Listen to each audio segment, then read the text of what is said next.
permíteme que te presente Iván Martí Vidal, de la Universidad de Valencia, del Departamento de Astronomía y Astrofísica, ¿verdad? Te hemos estado viendo en la tele hace un momento, bueno, en YouTube, ¡Ostras! en la Bueno, gracias a presentación de los vosotros por resultados. invitarme también, ¿eh? Gracias a Enhorabuena vosotros por lo que te invitarme toca. porque soy un fan. Ah, sí, Gracias, vaya. gracias. Muchas gracias. Bueno, pues ahora nosotros también somos fan tuyos, porque qué impresionante, ¿no? Todo esto que has contado. Bueno, Iván es miembro de la colaboración de EHT, del el Telescopio de Horizonte de Sucesos. Además, creo que has trabajado en la parte de colaboración, me decía José, de polarización, perdón. Me decía José Edelstein, Sí. ¿verdad? Sí, Ujú. sí. Vamos, los que medimos la forma de los campos magnéticos y cuál es digamos, la fuente de la energía, ¿no? De los posibles chorros y tal. Efectivamente. Ujú. Bueno, ya claro que Iván, porque él no lo va a decir, es el responsable de esa, o sea, la foto del agujero negro de M87 de estrella polarizada, digamos, no sé si el único, no, creo que son 2 o 3 personas las responsables de esa imagen, y Iván es uno de ellos.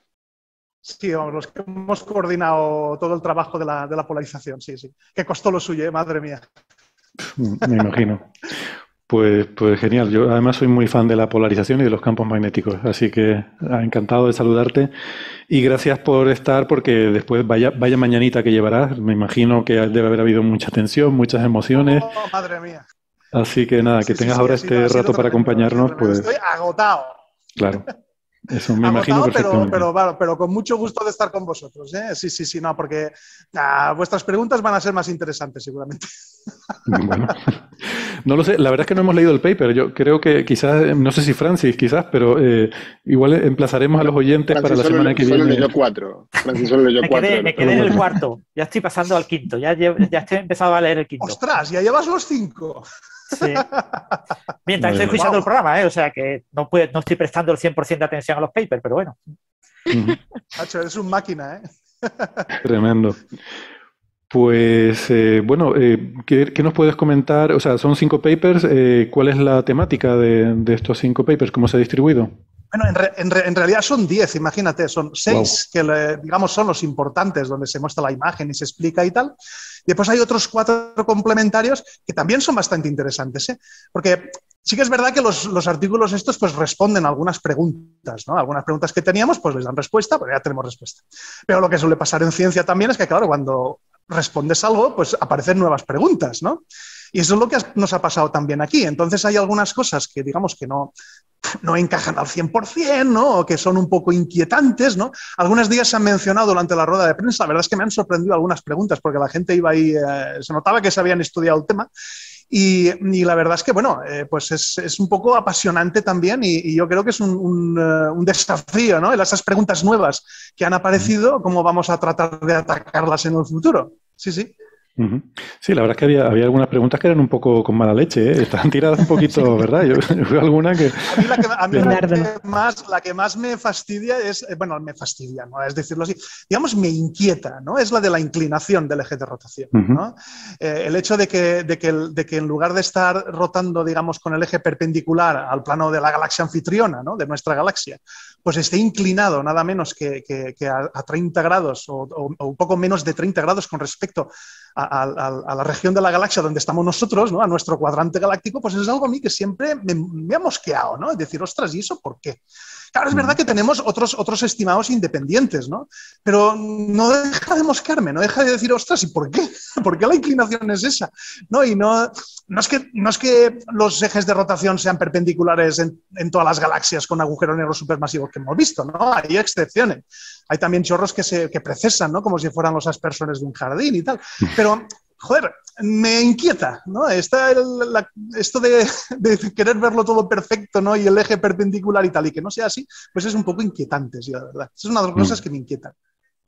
Sobre todo después de haber visto la de M87. Quizás igual podemos hacer un poco de introducción, ¿no? Por si hay bien, algún oyente despistado que no haya seguido un poco los eventos, no, sin ánimo de hacer juego de palabras aquí, pero el tema es que ya saben que solemos decir que esta colaboración del Telescopio de Horizonte de Eventos para mí es un logro a nivel científico, a nivel tecnológico y hasta a nivel social, porque tienes que juntar, o sea, el simbolismo que tiene es muy poderoso, es juntar usar el planeta entero como un único instrumento para un objetivo científico, que es el hacer una imagen de un agujero negro. Entonces se hizo en 2019, se publicó, todos recordamos, fue muy espectacular, la del agujero negro central de la galaxia M87. Sí. Y ahora nos han dado los resultados de nuestra propia galaxia, el de la Vía Láctea, que todos estábamos esperando ansiosos porque ya sabíamos que se estaba también haciendo esa observación. Y claro, paradójicamente, quizás lo que conviene aquí, y me gustaría que empezaras explicándolo, Iván, es el hecho de que paradójicamente es más difícil el de nuestra galaxia, aunque está más cerca, es más difícil de observar y creo que lo explicaron muy bien en la conferencia de prensa, no solo por todo lo que hay en medio que tapa, sino por la dinámica, ¿no? Que es más, al ser más pequeño, es más vigorosa la dinámica, ¿no?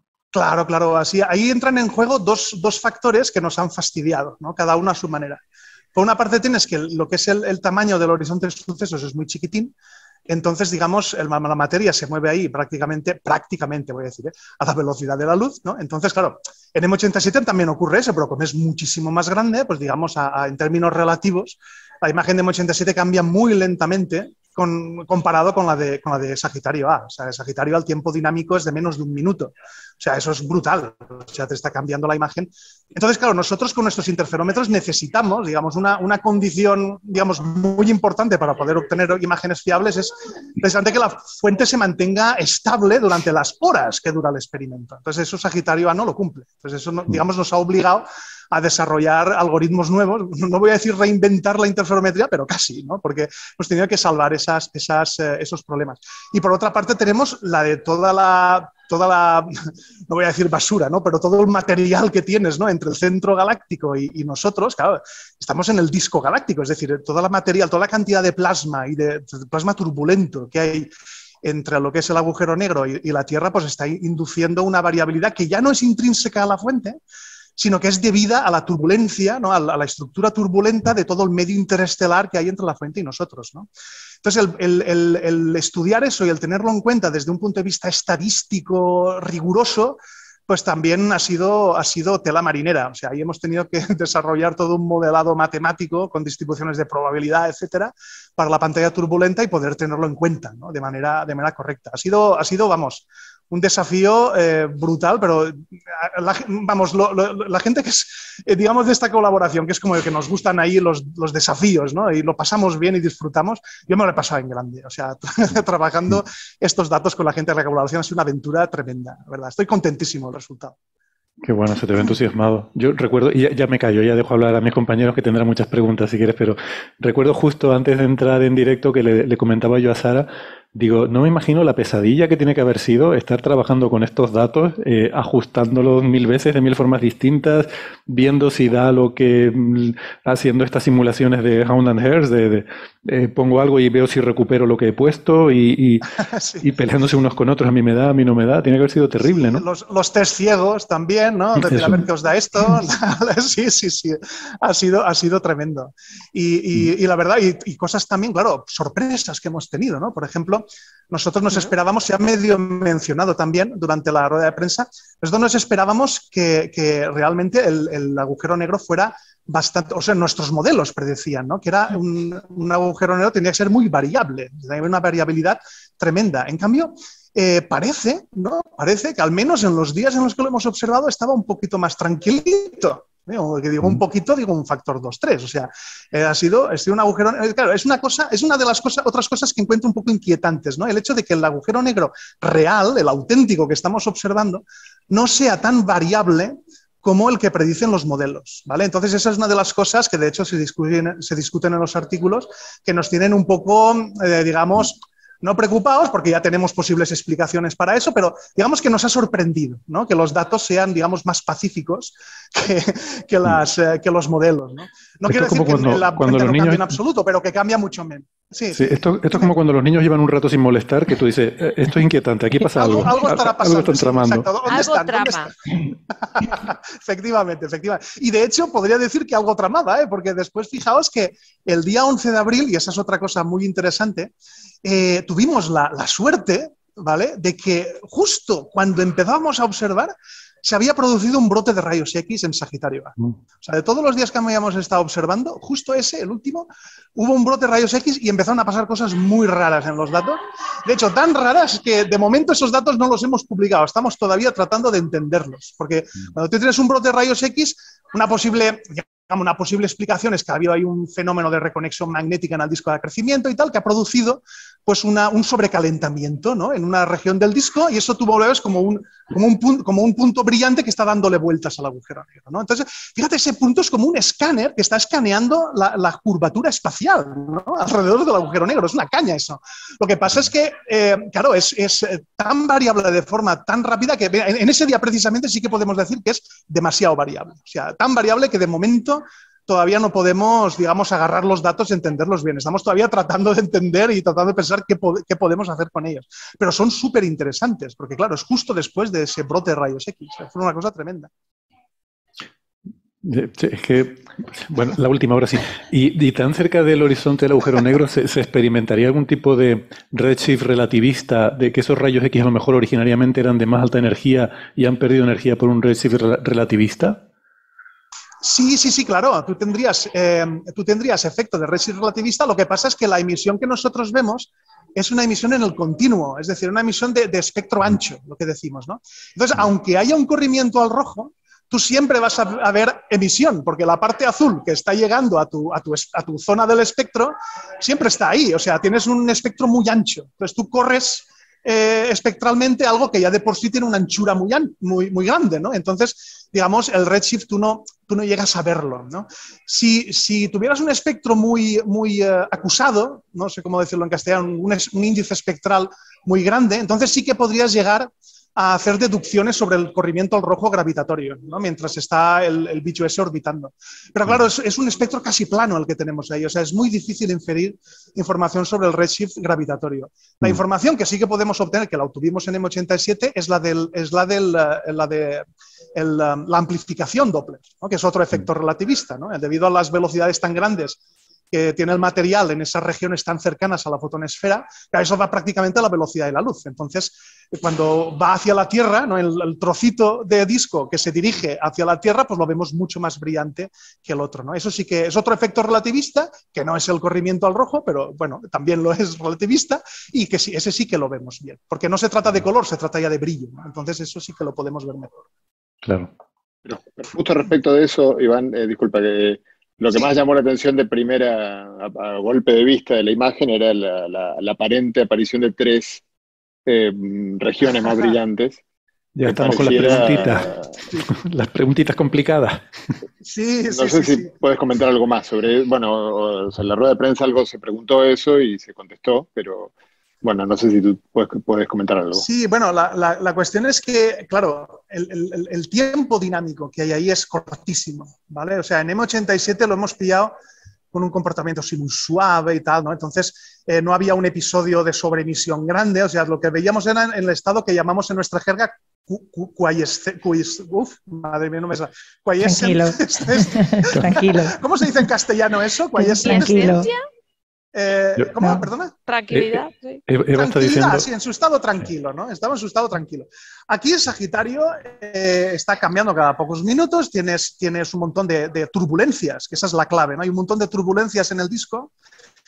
Tienes también un campo magnético que está produciendo también emisión anisotrópica a lo largo del disco, y todo eso está cambiando a escalas de minutos. Entonces, ahí, potente, esos picos de brillo con efectos Doppler es arriesgado, ¿vale? Yo me atrevería más a decir que ahí estamos viendo un efecto que está dominando las turbulencias, ¿vale? El efecto turbulento muy rápido, está variando de manera muy rápida y que de alguna manera pues está, no voy a decir contaminando, pero, o quizás sí, ¿no?, afectando al disco.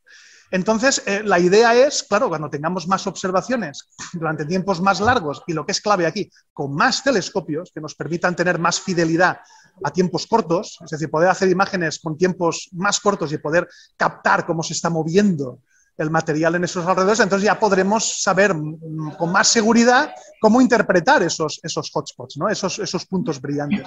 Pero de momento están por interpretar, es decir, sabemos que de los modelos que simulamos también obtenemos estructuras de ese tipo, Pero claro, ¿cuánto de ello es real y cuánto de ello es un efecto de ese cubrimiento incompleto del interferómetro? Son preguntas que aún están por responder. Confirmo que las palabras quiescencia y quiescente existen en el diccionario de la RAE, por lo tanto se pueden usar. Entonces me he metido la pata. Pero ¿y significan lo que tienen que significar o es otra cosa completamente diferente? Porque a veces los falsos amigos... Quiescente significa que está quieto pudiendo tener movimiento propio. Esto debe ser una definición como filosófica, ¿no? Porque eso de poder tener o no poder tener a mí me suena algo de filosofía medieval. Y esto tampoco es movimiento propio, ¿no? Sí, cierto. Sí. Yo quería preguntarte acerca de la determinación del ángulo de inclinación, Iván. O sea, otra vez. La pregunta es sencilla. O sea, si es una determinación geométrica, o sea, básicamente es una masa bien determinada y por el tamaño también podéis determinar el ángulo de inclinación. Y si es el caso, ¿qué error tiene? Porque entonces, o sea, a ver, a mí no me sorprende tanto que no esté perpendicular al plano de la galaxia. O sea, si nos fijamos en cualquier tipo de objeto compacto que se supone que debería tener... Sí, eso nos vale, pero ¿por qué está orientado hacia nuestro cuadrante galáctico? ¿Por qué la Tierra? Es como si fuera un dedo de un dios que nos estuviera diciendo vosotros sois los culpables, ¿no? Está como queriendo apuntar hacia aquí. Eso es lo que me mosquea, ¿no? Bueno, igual es así, ya está. Tampoco me voy a obsesionar como que... Yo he visto un comentario en el chat que me parece que puede ser una buena explicación de esto, que decía, no lo encuentro ahora, pero decía que es que lleva, mira, Exospace, que claro, que esto llevan tanto tiempo anunciando que van a hacer estas observaciones de centro galáctico que ya está posando el agujero negro. O sea, no es un robado, es un posado. Has dicho, ostras, que ya vienen estos terrícolas ahí a hacerme la foto. Quizás no hay nadie más en la galaxia, Eva, lo que hablábamos antes de tecnomarcadores. A lo mejor somos los únicos y entonces el agujero negro pues está apuntando hacia nosotros. Lleva mucho tiempo apuntando ahí, nosotros se lo pasamos ahora, ¿no? Pero tuvo que darse cuenta hace 27.000 años, para eso. Sí, cierto. Bien apuntado. Alberto.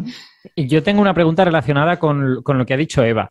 Para que nuestros oyentes interpreten correctamente la imagen, cuando decís que el agujero negro, su eje apunta hacia nosotros quizá lo que podríamos imaginar de forma un poco naif es que la materia está girando, digamos, de cara a nosotros y por lo tanto deberíamos ver como un círculo negro perfecto y un anillo de materia a su alrededor. Pero lo que vemos no es exactamente eso, ¿no? Sino que vemos la parte negra es un poco como elipsoidal. Entonces, ayúdanos un poco a interpretar por qué la imagen tiene este aspecto, ¿no? Claro.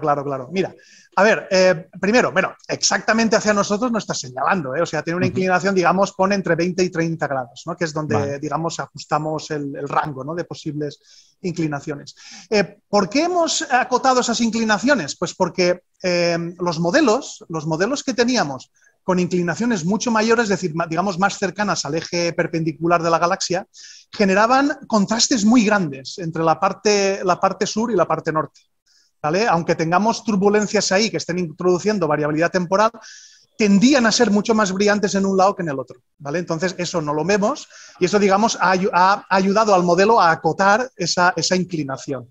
Entonces, respecto a la elipticidad, la verdad es que el error que tenemos en estos momentos sobre la no circularidad o posible no circularidad del anillo son grandes, ¿vale? Porque ha sido difícil construir esta imagen, es una imagen dinámica y tener en cuenta todos los factores dinámicos y del plasma interestelar ha sido bastante complicado y ha aumentado las barras de error, digamos, ¿no? De lo que sería la geometría, ¿no? Es decir, la circularidad de todo lo que hay ahí. Entonces, digamos, y en los artículos está discutido, digamos, la circularidad tampoco metemos mucho en ella, ¿no? La posible circularidad o falta de circularidad del anillo. Entonces, como ya digo, o sea, en el futuro, cuando ya tengamos más antenas y tengamos más fidelidad, entonces sí que sería posible no solamente utilizar el tamaño medio del anillo, que es lo que estamos haciendo para poner a prueba la teoría de la relatividad y alternativas a la métrica de Kerr, etcétera, sino que podamos utilizar también la circularidad o el nivel de circularidad del anillo. O sea, esa es una de las cosas que yo creo que más y mejor van a acotar los posibles modelos alternativos también, ¿no?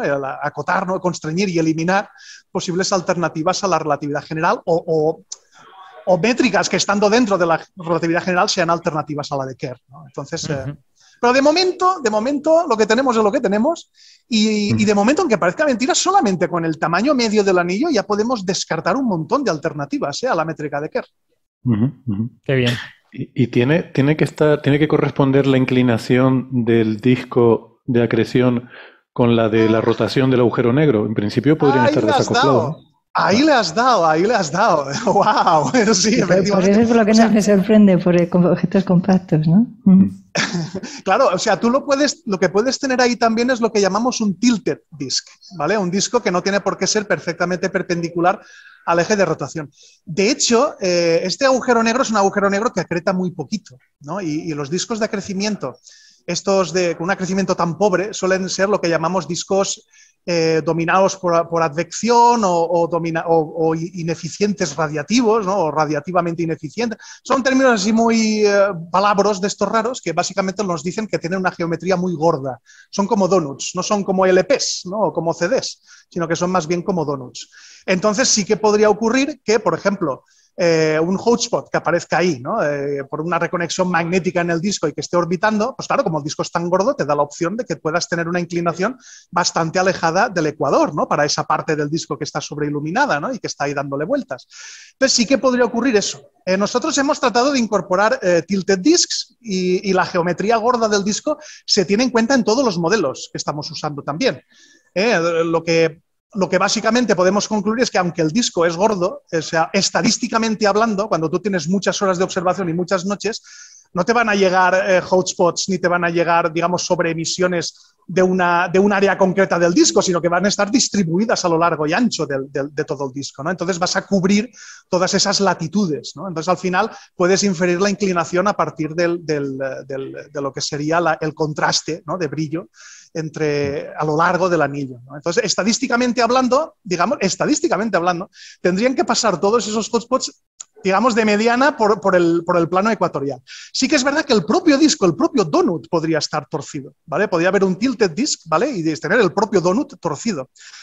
Esos modelos todavía no los hemos explorado con mucho detalle, ¿vale? Sí que hay algunas exploraciones y sí que se han hecho algunos cálculos, pero claro, es que es muy difícil incorporar eso en el modelo porque son 2 grados más de libertad, es decir, es la inclinación y el ángulo de posición, ¿no? Entonces, claro, la cantidad de modelos, de tiempo de computación que necesitas para calcular todos esos modelos y ponerlos a prueba es brutal. O sea, digamos, está en el to-do list, lo tenemos ahí en la agenda, son cosas para hacer, ¿no? Pero de momento, pues, hemos tenido demasiado poco tiempo para explorar tantas opciones. Qué maravilla. Pero la pregunta es muy buena, Iván, la pregunta es muy buena. Dime. Te puedo pedir unos minutos, si no les importa, y a los compañeros, porque como se suele decir en lenguaje radiofónico, hay que tirar la desconexión. Esto la verdad que da muy mal rollo cuando lo dicen en un sitio tan lleno de cables. Yo no sé por qué usan esa terminología, pero lo suelen llamar así. Y nosotros pues vamos a aprovechar para despedirnos de los oyentes que nos están escuchando por la radio. Les recordamos que vamos a seguir esta conversación en la versión extendida en el podcast, así que les invitamos, si tienen interés, a que nos busquen en internet. Si no, pues nada, nos despedimos hasta la semana que viene. Pero si nos están escuchando en internet, no toquen nada, que ya volvemos. Ven, hasta luego. Chao, chao. Chao.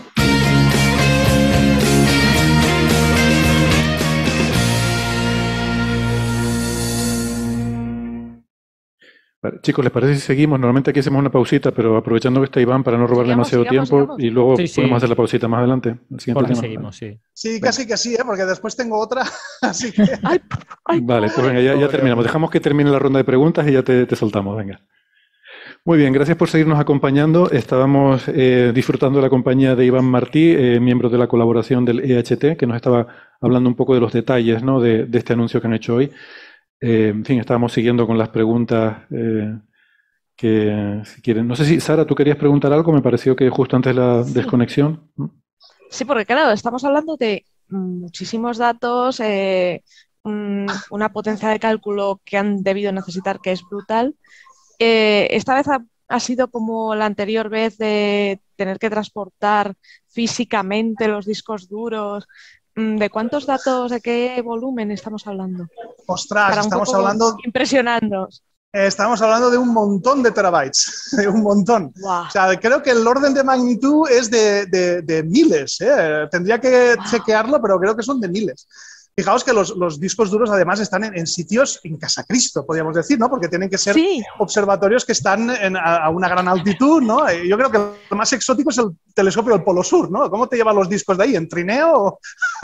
Claro, es que y justamente cuando es invierno allí, ¿no? Claro, entonces es un tema complicado. De hecho, los discos duros, cuando llegan de allí, hay que calentarlos poquito a poquito para que no se corrompan, ¿no? Porque han estado muy fríos. ¡Wow! Sí, es tremendo. Pero Iván, una pregunta, porque o sea, si no entendí mal, son los mismos datos de 2017 los que usaron ahora. Sí, siguen siendo los mismos. O sea, fijaos si la cosa es complicada, que todavía estamos, digamos, sin tocar los del 18. Imaginaos. Bueno, no es que no estemos sin tocarlos, hay gente que ya está trabajando en ellos porque la colaboración es grande y nos vamos partiendo el trabajo, pero todavía no hemos exprimido todo lo que podemos de 2017, o sea, la tela marinera, la cosa está complicada. No, es que con tanto volumen debe ser complicado, además, manejar eso.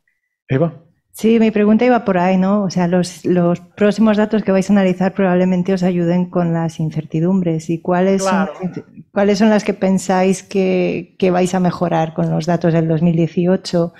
¿Y en qué línea creéis que puede ir esto? Yo creo que los de 2017, de hecho, todavía tienen mucho que decir, ¿vale? Porque del centro galáctico lo que no hemos publicado aún es la polarización. Entonces, bueno, yo los datos sí que los he visto, los de polarización, y os puedo decir que hay cosas muy interesantes, porque lo que es el acrecimiento de Sagitario A es una cosa pues que no todavía se desconoce relativamente, ¿no? El tipo de disco de acrecimiento que hay ahí, si es un disco magnéticamente arrestado, si es un disco donde las turbulencias, digamos, ganan al campo magnético. O sea, este tipo de cosas que afectan también a la variabilidad y al acrecimiento, pues son preguntas que responderemos muy pronto. Bueno, yo la respuesta medio la sé ya, pero no os la puedo dar, pero son cosas que ya solamente con los datos de 2017 ya podemos también averiguar. O sea que todavía no hemos acabado con ellos, aún nos queda rascar un poquito más de los del 17. Iván, una pregunta. Se esperaba una película, ¿no? Ver una evolución de la imagen. Sí. Habías obtenido una imagen estática como una especie como de promedio de todas las observaciones en varios días. Yo, por ejemplo, no esperaba una imagen en forma de anillo, yo esperaba una imagen más en forma de un sector, ¿no? Con una parte del anillo mucho menos brillo que la otra, ¿no? Sí, bueno, también hay que tener en cuenta, bueno, la emisión que nosotros vemos es emisión en radio, o sea, no es emisión en el óptico, ni esperábamos ver, hay un agujero negro parecido al de Interstellar, ni cosas así, porque estamos digamos, somos sensibles a regiones que están más allá de la última órbita circular estable. O sea, uno no esperaría ver una imagen como la de Interstellar, ¿no? Y tampoco, claro, dada la alta variabilidad temporal, tampoco esperaríamos ver algo parecido a M87, ¿no? A no ser que la inclinación hubiera sido suficientemente grande como para que el Doppler diferencial a lo largo del anillo hubiera sido grande y hubiera dominado sobre la turbulencia. Pero bueno, en cualquier caso, lo que vemos al final es lo que es parecido a lo que los modelos nos están dando, con la excepción, os recuerdo, de que los modelos no predicen la poca variabilidad que sí tienen los datos. Es decir, los datos son más tranquilitos de lo que deberían ser, ¿no? Y eso es una de las cosas que de momento tenemos varias posibles explicaciones, pero de momento nos hacen falta más observaciones, más datos para poder corroborarlos. No sé si he respondido a tu pregunta o me he perdido ya. Sí, básicamente la idea es esa, de que la variabilidad es mucho menor de la esperada y por eso no tenéis una película, sino que tenéis una imagen estática. No, y también la variabilidad es del hecho, claro, es difícil, o sea, la variabilidad es muy difícil. Sí que hay, si te lees uno de los artículos, sí que hay un estudio sobre la variabilidad en dos segmentos de dos épocas de observación. Hay una prueba, digamos, hemos hecho una prueba a ver hasta dónde podemos ir con la variabilidad. Tenemos dos grandes algoritmos que han tratado de hacer este análisis y las conclusiones, hay cosas, digamos, que son coherentes entre los dos, pero también hay diferencias. Entonces tampoco nos hemos atrevido a dar demasiado boom boom, porque para hacer algo así hay que estar muy seguro de lo que es obtenido. Entonces, digamos, todavía nos quedan algunos detalles por esclarecer y algunos cabos por atar para poder anunciar, digamos, una película, ¿no? una imagen dinámica. ¿Hasta cuándo esa variabilidad depende de los modelos? O sea, depende, por ejemplo, de la masa del disco de acreción que utilizáis, etcétera. Sí, depende también del estado de magnetización del disco. Ahí pueden pasar cosas muy chulas, ¿eh? Puede pasar que cuando tenemos un campo magnético muy intenso, el propio flujo magnético se penetra al horizonte de sucesos, ¿no? Y cuando ya la cosa satura, pues es expulsado, se producen unos brotes y tal. Entonces, la variabilidad depende mucho de la magnetización del disco. Y de hecho, una cosa bastante chocante es que los modelos y las propias observaciones de ALMA predicen que el disco ha de estar bastante magnetizado, pero por otra parte, los modelos magnetizados son más variables aún, y esa variabilidad no la estamos viendo. Es decir, hay una tensión en el modelo. En estos momentos el modelo está tensionado en esa dirección. Unos datos nos dicen que tiene que haber magnetización y, por lo tanto, alta variabilidad, y por otra parte, la propia curva de luz, ¿no? Y los propios datos interferométricos nos dicen que no hay tanta variabilidad. Entonces, ahí hay una cosa ahí, ¿sabes?, que todavía hay que acabar de entender. Una cosa chocante. ¿Puede haber cambiado, valga la redundancia? No, porque las observaciones son exactamente en el mismo momento. Ya. Entonces, ahí hay una cosa que queda por entender. Sí, de lo que entiendo de lo que dices, me parece que la imagen, esa previa que tenéis ya de los campos magnéticos, ha sido clave para poder seleccionar la imagen definitiva que publicáis ahora. Ostras, no sé si te he entendido bien. No, quiero decir que cuando miras las imágenes, incluso en los artículos se comentan, ¿no?, que no todos los modelos daban, por ejemplo, forma anular, sino que había algunos, un cierto porcentaje, no recuerdo si era el 5 o el 10%, daban imágenes en forma de arco, y que ha habido ahí que tomar una serie de decisiones al final lo que se ha hecho, para ver cuál era el bueno. Al final lo que se ha hecho es, digamos, vamos a poner toda esta información, ¿no?, que aparezca en la imagen final, es decir, que todas las imágenes tengan algo que decir en la imagen final, ¿no? Y lo que se ha hecho es un promediado, digamos, para cubrir bien el espacio paramétrico, ¿no?, de todos los modelos de deconvolución. Entonces, claro, yo creo que cuando ya tengamos más telescopios, de hecho ya tenemos más telescopios en los datos de 2018, 2021 y 2022. Entonces, con esos datos, una vez ya podamos empezar a procesarlos ya más en serio, vamos a tener imágenes de más calidad y vamos a poder hacer cosas más chulas. O sea, ahora hemos estado muy limitados porque el número de telescopios es pequeñito, es el mínimo que necesitábamos. Entonces, mejor ser un poco más allá del mínimo. Para no sobreexplotar a Iván, creo... Sí, bueno, perdona, José, lo que pasa es que Alberto... igual en unos minutitos os tengo que dejar. Por eso. Lo siento mucho. Creo que Alberto había pedido un turno, no sé si podemos dar una respuesta breve. Y luego, José, perdona, pero muy brevemente, por favor. Mi pregunta es posible que la respuesta sea esta lógica no aplica. Entonces, simplemente me lo dices. Cuando vemos esta imagen...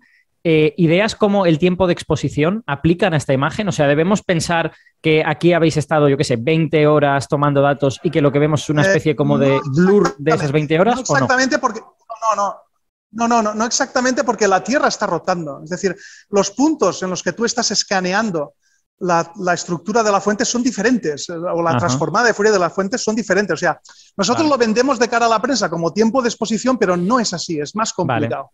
¿Vale? Porque cada momento está explorando una región diferente del espacio de Fourier de la fuente. Entonces, no es exactamente eso. Se parece, pero no es exactamente eso. Y una breve, José, para terminar.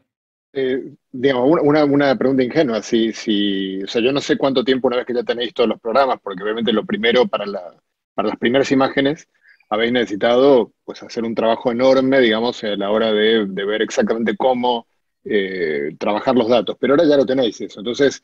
¿Para qué usar los datos de 2018 en lugar de usar directo los de 2021, por ejemplo? No, hombre, lo que hay que ir poquet a poquet, tampoco hay que tirar a la basura los del 18. No, yo no digo tirarlo a la basura, pero digamos, sobre todo si se van sumando telescopios, parece un poco, yo diría, si yo fuera el que pone el dinero, diría, hombre, usar los datos que son de mejor calidad primero, en lugar de esperar. Pero ahí hay una cosa, es que, claro, los datos tienen que pasar por muchos pasos, ¿vale? El primero es la correlación en los correladores, ¿no?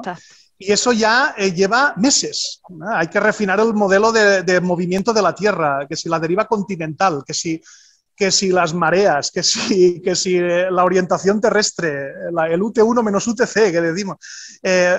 Todo eso hay que modelarlo muy bien, la atmósfera, ¿no? La atmósfera sobre cada antena. Después hay que hacer el ajuste de franjas, que es todavía más jodido. Entonces, claro, en el momento en el que nosotros en los datos de 2018 ya estamos listos para hacer las imágenes, los datos de 2021, si hemos tenido tiempo, estaremos empezando con estos pasos. Es decir, es todo un proceso, ¿no? Entonces, nosotros ahora, de Montes, de hecho es un tema interesante, ¿no? Dentro de la colaboración, ¿cómo vamos a desglosar el trabajo a lo largo y ancho de la colaboración para poder ser más eficientes, ¿no? Mientras procesas uno, preparas los otros, etcétera, etcétera, y tratar de ser más eficientes. Pero como dices, José, una vez ya tenemos los algoritmos desarrollados, ahora es mucho más fácil, el camino ya está hecho. Entonces, digo, mucho más fácil entre comillas, ¿no? Porque el desarrollo de los algoritmos ya está. Y ahora simplemente pues, es seguir aplicándolos sobre los datos nuevos. Entonces ahí sí que hay una ventaja que yo creo que nos va a facilitar la vida. Y ya lo siento mucho, pero os tengo que dejar, lo siento. Una última brevísima, Iván, solamente, o sea, hasta hace un par de horas, un 99% de certeza sobre que era un agujero negro Sagitario de Estrella, ¿se ha convertido en un 100% o hay algún margen de duda? Bueno, algo de dudas queda todavía. Siempre habrá modelos exóticos, ¿vale? Que no puedan llegar a ser suficientemente acotados. Pero claro, la cota que hemos puesto solo con esta imagen ya es fuerte. O sea, yo lo que creo que va a suceder es que eso, o no, quizá, ¿no? Creo que lo interesante sería que no fuera así, ¿no? Poner cotas cada vez más y más y más restrictivas que vayan confirmando mejor y mejor la relatividad. Claro, lo divertido sería que no fuera así, pero digamos, en cualquier caso lo que vamos a poder hacer es acotar mucho mejor cuál es la métrica real que hay en ese agujero negro gracias a las observaciones futuras. Sí, hay un artículo dedicado específicamente a eso, a la métrica. Ahora lo comentamos nosotros. Vamos a despedir a Iván. Nos encantaría que te quedaras, pero no nos da el presupuesto. Sí, yo lo siento de verdad, lo siento de verdad, pero es que hay otra gente aquí preguntando y... No, vuelve cuando quieras, lo entendemos. La verdad que es alucinante que hayas sacado tiempo para estar por aquí y todavía todo lo que te queda. Para vosotros lo que sea, de verdad que soy fan. Os he descubierto gracias a José. José. Genial. José, soy fan ya de Coffee Break. Buenísimo.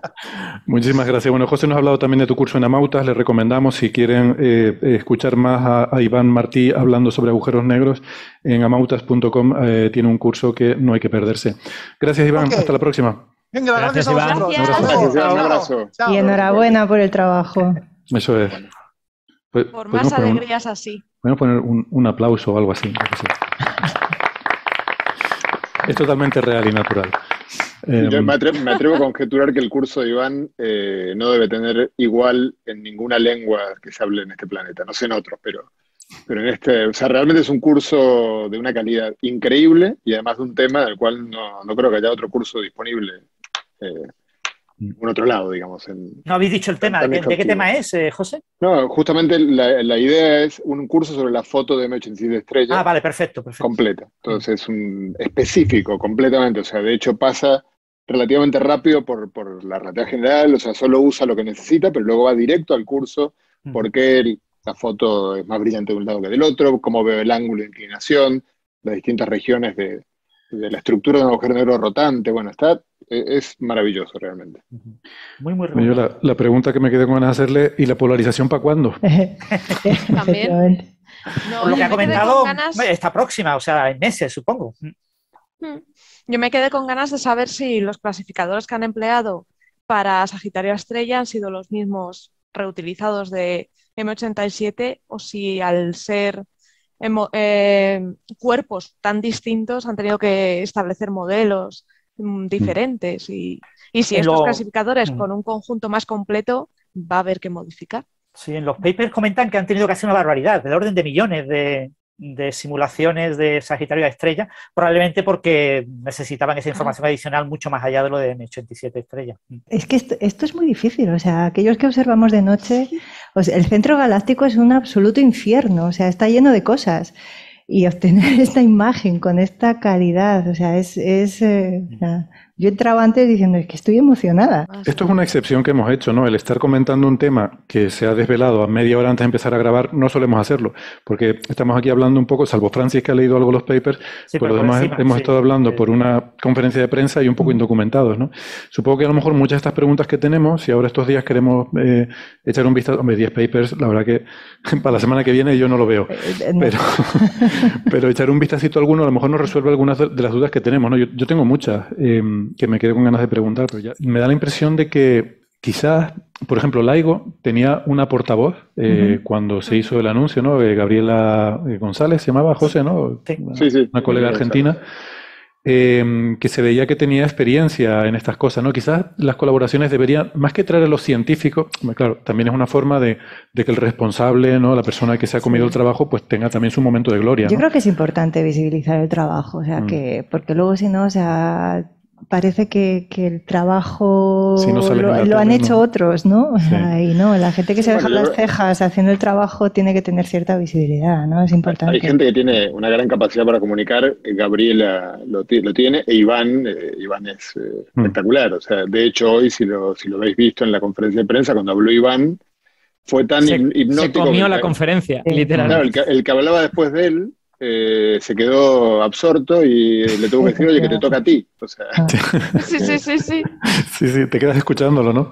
Yo, me pasó... Es que, Héctor, eso que dices es que hay una elección. Uno tiene que elegir qué es lo que quiere. Si lo que quiere es hacer una comunicación fabulosa, pues es muy probable, no seguro, pero sí muy probable que no sean los científicos los que tienen que hablar. Pero si lo que quieres es dar una, como dice Eva, una visibilidad o incluso satisfacción al ego de algunos científicos, que esto no lo digo como crítica, es que es una realidad. Es que dentro de las colaboraciones hay gente que dice que yo quiero estar porque lo he hecho. Y si no está, pues se te enfada. Entonces, a veces hay más ego en los comunicadores que los científicos, ¿eh? Bueno, y con son las dos cosas ya... aquello ya explota, ¿no? Hay ego en todas partes, Eva. O sea, el ego es el pecado de la humanidad, sin ninguna duda. Pero es que, a ver, en el caso de los científicos se entiende porque es lo único que se llevan. En el sentido de que te pegas un curre y tu expectativa, la ilusión con la que haces todo este trabajo, es pensar en el reconocimiento que te vas a llevar. No es que no te van a pagar más. O sea, a Iván no le van a subir el sueldo porque haya hecho esto. Yo creo que esa afirmación es muy discutible. Es lo único que te llevas. Haber aportado cosas al conocimiento de la humanidad no es suficiente. Es poco en comparación. Yo creo que esas preguntas son preguntas con respuestas no triviales. Bueno, sí, es verdad que lo son. Pero si os acordáis del caso de M87, para muchísima gente, muchísimos medios, muchísimos periodistas, la gran autora de la imagen era Cathy Bauman, que era la que había dado la charla TED, y como había dado una charla TED sobre su tesis doctoral y su primer postdoc trabajando para EHT, ya haber dado una charla TED significaba que era la lideresa de... No, pero yo creo que fue sobre todo un efecto Twitter. Hubo un tweet que se viralizó, se hizo famosísimo con la imagen de la chica, claro... En fin, una chica joven y tal, y el tuit decía algo así como: esta es la persona responsable de la imagen de M87 y no se la reconoce y tal. Que yo creo que le hizo mucho daño ese tuit a la pobre chica, porque además yo recuerdo, fíjate, por esa época también intentar entrevistarla para Coffee Break, pero ya en aquel momento se había hecho la bola de nieve, ya el tema se había ido un poco de las manos y yo creo que ya estaba un poco afectada psicológicamente, porque me respondió la encargada de prensa de LIGO diciendo que... DHT sería. Perdón, DHT, sí. Me pasó también lo que Alberto, ¿no? El subconsciente. Diciendo que, bueno, que no era un momento adecuado, que vamos a dejar pasar un par de semanas y luego ya hablamos y tal. Y la impresión que saqué era un poco eso, ¿no? Que la chica había estado sobreexpuesta a una presión mediática y en redes sociales quizás excesiva, porque, claro, se la había presentado, pasaron las dos cosas. Primero se la presentó como que es una cosa que había hecho ella, y luego inmediatamente también hubo una reacción contraria de gente diciendo: oiga, esto es una colaboración muy grande, no digan ustedes tonterías, y ella estuvo en medio de esa batalla que, claro, al final la acribillaron. Efectivamente, claro. Sin tener la culpa, porque todo el mundo que está en una colaboración grande sabe que el trabajo no es de una persona o dos. Claro. También todo el mundo que está en una colaboración grande sabe que hay gente que trabaja más que otra. Sí. Entonces, pero el trabajo es de muchos, o sea, muchos y muchas, ¿no? Yo creo que una moraleja, no sé si moraleja, pero una cosa que hay que tener en mente y que creo es bueno para el público es que sepa que dentro de estas colaboraciones hay dinámicas sociales que no son evidentes. O sea, que esta idea un poco inocente de, bueno, aquí todo el mundo vive para el conocimiento y todos van por el bien de la humanidad, pues es verdad hasta cierto punto, no es falsa, pero está mezclado con otras cosas, ¿no? Y que es el resultado de esa mezcla lo que terminamos viendo. Sí, sobre todo en el tema de publicaciones, por ejemplo. Mucha gente en este tipo de colaboraciones no publica hasta que la colaboración publica, ¿no? Porque estás centrado en trabajar, sobre todo si eres o doctorando o postdoc, en tus primeros postdocs. Si no eres uno de los jefes, probablemente no tengas otras líneas de investigación a las que esta. Y claro, tienes que esperar hasta que se liberen los artículos. Entonces, de repente publicas 10 artículos, sí, pero has estado 3 años, 4 años, 5 años sin publicar nada, ¿no? Y eso es una presión para conseguir plazas, para conseguir nuevos postdocs, que te afecta muchísimo. El caso de Katja Baumann lo consiguió muy bien, porque se fue a UCLA, creo, como postdoc, como segundo postdoc, y parece que allí quedó contratada y le vino muy bien también para su carrera. No lo sabía, pues me alegro, muy bien por ella. Ya te digo, me alegro, pues siempre me quedé un poco con una sensación un poco con esta chica, que además se veía por la foto, ¿no? Una chica joven que probablemente es la primera vez que se veía en un sarao de esto y que le cayera encima todo esto, pues no sé, me dio un poco de pena, ¿no? Sin uno saber las circunstancias ni nada. Yo que sé, a lo mejor es mala persona, pero uno no piensa eso, ¿no? Sí, por las circunstancias, todo ocurrió como 2 años después de haber defendido la tesis, o sea, que no recuerdo la edad que tenía, pero tiene que ser muy jovencita. Sí. Había hecho una tesis, además era informática, como Sara, era experta en procesado de imágenes, no era ni astrofísica, ni física, ni nada por el estilo. Yo creo que de ahí venía el comentario de que esta es la persona que ha hecho el algoritmo de la foto de tal, ¿no? Una forma un poco simplista de vender el trabajo, porque bueno... Sí, pero la culpa no la tuvo ella. No, claro, seguro que no. El tuit creo que no era de ella, lo habrá puesto alguien. Y muchas veces ha ocurrido por parte de hombres que se han atribuido méritos en la historia de la ciencia. Es verdad, y no les pasa nada. Y no les pasa nada, o sea, también aquí hay un sesgo de género bastante importante también. Que estemos hablando de un caso de una mujer que ha ocurrido y no hablemos de las miles de veces que ha ocurrido. No, sí, yo no critico que haya salido, ¿no? O sea, digo que al contrario, que me sabe mal la presión a la que se ha visto sometida la pobre y que, bueno, me alegro si, como dice Francis, pues ha acabado con un buen puesto en UCLA o donde sea y que, nada, que le vaya bonito, como dicen en México. Ella estaba, creo recordar, que en el grupo hubo varios grupos en paralelo que lo hicieron de forma independiente y ella trabajó en el grupo del MIT, que fue uno de los potentes, pero claro, cuando veías la foto del grupo, eran como 30 personas o algo así, de ese orden. Ella era una de las que estaba allí, ¿no? Y no era la jefa, claro, el jefe del grupo era el jefe, no recuerdo cómo se llamaba. Bueno, que si para la semana que viene, no sé, a lo mejor nos hemos leído algún articulillo y tenemos más cosas que comentar, pues volvemos a hablar del tema, ¿no? Yo ahora me siento un poco indocumentado. Sin papeles. Pero si quieren, sin papeles.